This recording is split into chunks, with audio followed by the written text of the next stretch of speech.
Hello friends, welcome back to my channel daily vlogs. ఈరోజైతే మరొక రెసిపీతో మీ ముందుకైతే వచ్చేసాను. ఈరోజైతే దోసకాయ పప్పు చేశాను. చాలా బాగా ఉంది. మీలో దోసకాయ పప్పు అంటే ఎంతమందికి ఇష్టమో కామెంట్ అయితే చేయండి. వేడివేడి అన్నంలోకి ఇలా పప్పు అయితే వేసుకొని కొంచెం నెయ్యి అయితే వేసుకున్నాం అనుకోండి, చాలా బాగుంటుంది. పిల్లలు కూడా చాలా ఇష్టంగా తింటారు. ఇప్పుడైతే మనం ఈ పప్పునైతే ఎలా రెడీ చేసుకోవాలో ముందుగా అయితే చూసేద్దాం. ముందుగా అయితే దీనికోసమని దోసకాయలు అయితే తీసుకున్నాను. దోసకాయలు అయితే తొక్క తీసి ఇలా చిన్నగా కట్ చేసి పెట్టుకున్నాను. పచ్చిమిరపకాయలు, టమాటాలు ఇవైతే చిన్న చిన్నగా కట్ చేసి పెట్టుకున్నాము. ఇప్పుడైతే ఒక కప్పు పప్పు అయితే తీసుకుంటున్నాను. కప్పు పప్పు అయితే తీసుకొని కడిగేసుకుంటున్నాను. కొంచెం వాటర్ అయితే వేసుకొని కడిగేసి వాటర్ పోసుకొని ఇలా కడిగేసి వంపేస్తున్నాను.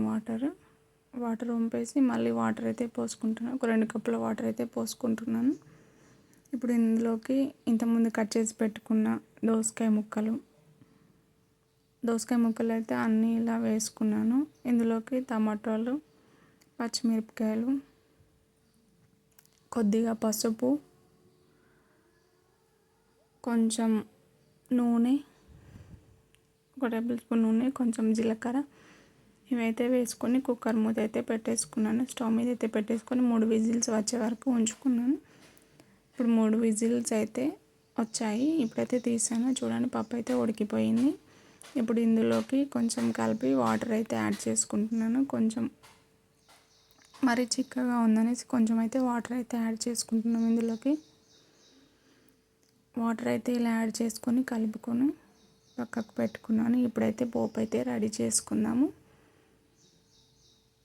పోపు అయితే రెడీ చేసుకుని చిన్నది కడాయి అయితే పెట్టుకొని ఇందులో కొద్దిగా ఆయిల్ అయితే వేసుకుంటున్నాను.